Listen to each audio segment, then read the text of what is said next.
how all these L2 solutions, based on your example, let's say Manta Network, generate revenue.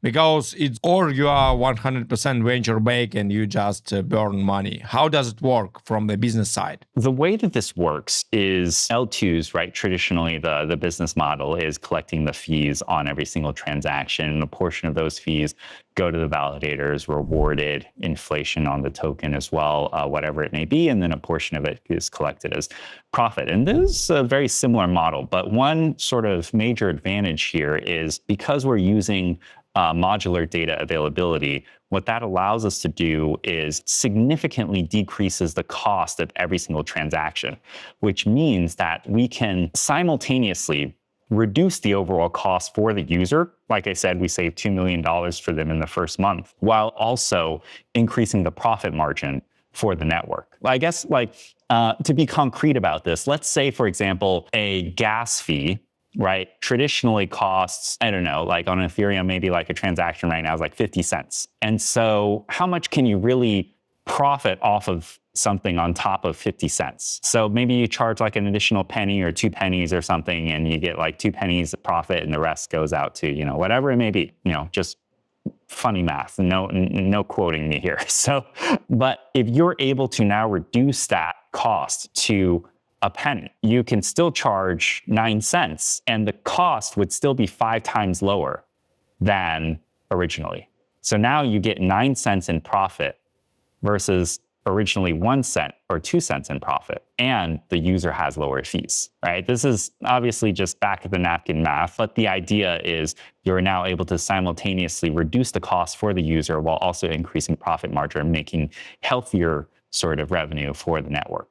What do you think? Is it crucial for the users, the difference between different L2 solutions in a price? Let's say one solution costs you 5 cents, the other one will cost you 7 cents. Does the price really matters or not? Yes, it does. But it only matters in a highly contentious environment.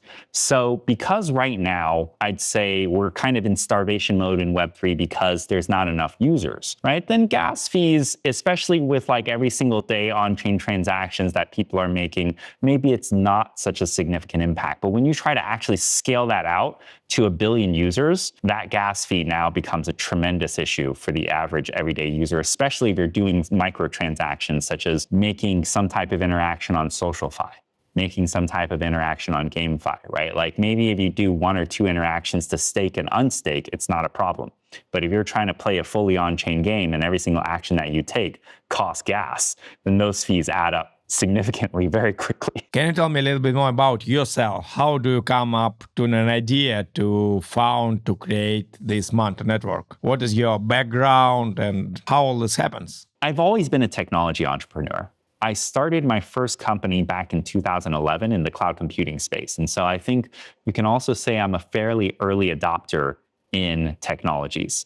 Back when I started cloud computing, this was also during a time when people said cloud computing is never going to make it because real enterprises, real businesses use bare metal, physical on-prem servers, and only developers who are trying to play with things use cloud. But now we go and we look at the world and we can't find a business that scales that doesn't use cloud, right? And it's really interesting to see that sort of transition. And I see something similar in crypto. All throughout this whole journey, I've been in the crypto space.